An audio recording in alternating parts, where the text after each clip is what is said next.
क्या लगी, स्पष्ट कीजिए। बहुत अच्छा, बहुत अच्छा प्रश्न किया। सुनिए, मालूम, बिजली के बिना बिजली से जितने यंत्र संचालित होते हैं एक भी संचालित नहीं हो सकते, लेकिन बिजली से किस प्रकार का कार्य हो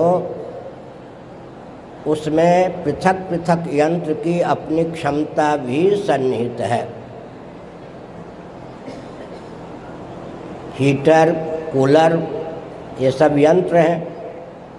माना कि विद्युत के बिना ये नहीं चल सकते हैं, पत्ता तक नहीं हिल सकता कि सामान ये चल ही नहीं सकते हैं।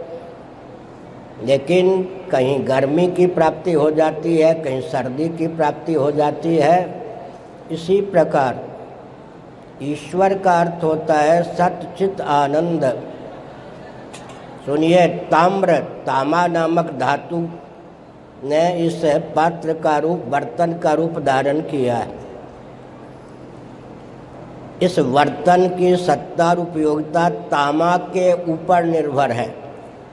ताम्र धातु को टोटली माइनस कर दें, ताम्र धातु के बिना इस पात्र की न सत्ता है न उपयोगिता है। तथापि ताम्र धातु से जो नहीं काम चलता वो इस पात्र से चल जाता है। इसी प्रकार जो जीव हैं वो अविद्या काम कर्म के वशीभूत हैं। भगवान विद्युत के समान है और जीव जो हैं वो तत्त मशीन या यंत्र के समान हैं। भगवान की सत्ता, चेतना शक्ति, ज्ञान शक्ति के बिना तो कुछ भी अपने अस्तित्व की उपयोगिता की सिद्धि करने संभव नहीं है। लेकिन भगवान में विषमता और निर्दयता, इन दो दोषों की प्राप्ति न हो, इसलिए जीवनिष्ठ अविद्या काम कर्म के योग से भगवान तत्त जीवों को शुभ अशुभ कर्मों का फल प्रदान करते हैं। तो विद्युत की उपयोगिता और विद्युत से संचालित यंत्रों की अपनी पृथक से कैपेसिटी या क्षमता, दोनों पर ध्यान देंगे तो उत्तर स्पष्ट हो जाएगा। आपने बहुत अच्छा खुदा का नाम नहीं लिया, भगवान का नाम लिया, मुबारक। गट्टी चप्पल ఒకసారి పక్కనే గట్టిగా ఫాతిమా అడిగింది।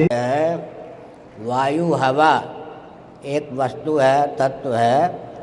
पूर्व, पश्चिम, उत्तर, दक्षिण, ऊपर, नीचे, आग्नेय इत्यादि कोण, जिसको कहते हैं दिक् प्रभेद, इनकी चमत्कृति है कि वायु को वर्षा का या रूप, आंधी का रूप दे दें या लू का रूप दे दें। वायु तत्व एक होने पर भी दिक् प्रभेद के कारण उसकी परिणति, उसका परिणाम पृथक पृथक हो जाता है। तो भगवान की अनुकंपा के बिना कुछ हो ही नहीं सकता। इसका मतलब सत्ता और चेतना शक्ति तो भगवान से ही प्रत्येक वस्तु को प्राप्त है, लेकिन उसका पृथक पृथक जो उपयोग दिखाई पड़ता है वो यंत्रों के समान, दिक् के समान जीव के अंतःकरण कर्म के फलस्वरूप जो शरीर आदि प्राप्त हैं उनके कारण विषमता हो जाती है। एक और बात कह दूँ, अगर सफलता मिलती है तो भगवान को श्रेय देते हैं या स्वयं श्रेय लेते हैं, और असफलता मिलती है तो भगवान के बिना तो पत्ता भी नहीं हिल सकता। भगवान ने मुझसे पाप करा लिया, पाप हो जाता है तो भगवान को श्रेय देते हैं, पुण्य होता है तो स्वयं को श्रेय ले लेते हैं। इस बेईमानी से बचा जाए तो मालूम पड़ेगा कि मैं तो कुछ भी नहीं हूँ, भगवान ही करते कराते हैं। लेकिन भगवान भी बहुत चतुर हैं, वो जानते हैं पुण्य का श्रेय जीव नहीं देता मुझे।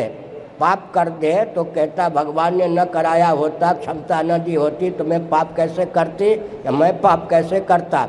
इसीलिए हमने कहा जीवों के शुभाशुभ कर्म के द्वार से भगवान जगत की संरचना करते हैं।